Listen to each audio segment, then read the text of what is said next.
വളരെ ഈസി ആയിട്ട് തയ്യാറാക്കാൻ പറ്റിയ ഒരു ഉരുളക്കിഴങ്ങിൻ്റെ ഫ്രൈ ആണ് ഇന്ന് കാണിക്കുന്നത്. അതിന് വേണ്ടിയിട്ട് 3 ഉരുളക്കിഴങ്ങ് ഇതേപോലെ വെള്ളം ഒഴിച്ച് കൊടുത്തിട്ട് നമ്മൾ കുക്കറിലോ അതേപോലെ ഏതെങ്കിലും ഒരു പാത്രത്തിലോ കുറച്ച് ഉപ്പും കൂടി ഇട്ടിട്ട് നന്നായിട്ടൊന്ന് വേവിച്ചെടുക്കുക.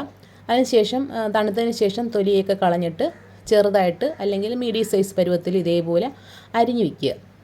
ഇനി നമ്മൾ വേറൊരു പാൻ അടുപ്പത്ത് വെച്ചിട്ട് ഇതിനകത്തോട്ട് വെളിച്ചെണ്ണ ഒഴിച്ചു കൊടുക്കുകയാണ്. വെളിച്ചെണ്ണ ഒഴിച്ചു കൊടുത്തിട്ട് കുറച്ച് കടുക് ഇട്ടൊന്ന് പൊട്ടിക്കുക. കടുക് ഒന്ന് പൊട്ടി വരുമ്പോഴത്തേക്ക് കുറച്ച് ജീരകം, ഒരു 3/4 ടീസ്പൂണോളം ജീരകം ചേർത്തൊന്ന് പൊട്ടിച്ചെടുക്കുക. ഇനി അതിനുശേഷം നമ്മൾ ഫ്ലെയിം ഓഫ് ചെയ്തിട്ട് 1/4 ടീസ്പൂൺ മഞ്ഞൾപ്പൊടിയും 1/2 ടീസ്പൂൺ നമുക്ക് മുളക് പൊടിയും കൂടെ ചേർത്ത് കൊടുക്കാം. എന്നിട്ടൊന്ന് നന്നായിട്ടൊന്ന് ഇളക്കി യോജിപ്പിക്കുക.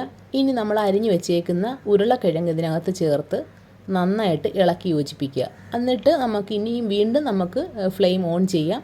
ഒരു മീഡിയം ഫ്ലെയിമിൽ വെച്ചിട്ട് നന്നായിട്ട് വഴറ്റി കൊടുക്കുക. ഇനി നമുക്ക് കുറച്ചുകൂടി ഉപ്പ് കൂടെ ഇതിനകത്തൂടെ ചേർത്ത് കൊടുക്കാം. എന്നിട്ട് നന്നായിട്ട് ഇളക്കി യോജിപ്പിക്കുക.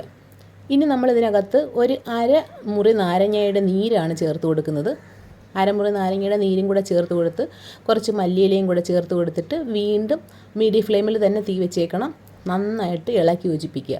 അന്നേരം ആ മസാലയും അതേപോലെ നാരങ്ങ നീരും നമ്മൾ മല്ലിയിലേക്ക് ഇട്ട് കൊടുത്ത് ഇതിനകത്ത് നന്നായിട്ടൊന്ന് പിടിക്കും. നല്ല ടേസ്റ്റി ആയിട്ടുള്ളൊരു ഉരുളക്കിഴങ്ങ് ഫ്രൈ ആണ് ഇത്. ചോറിനും ചപ്പാത്തിക്കും ഒക്കെ പറ്റിയൊരു ഉരുളക്കിഴങ്ങ് ഫ്രൈ ആണ് കേട്ടോ. ഉരുളക്കിഴങ്ങ് വേവിച്ച് ഫ്രിഡ്ജിലൊക്കെ ഇതേപോലെ സൂക്ഷിച്ച് കഴിഞ്ഞാൽ വളരെ പെട്ടെന്ന് നമുക്ക് തയ്യാറാക്കാൻ പറ്റിയൊരു റെസിപ്പിയാണിത്.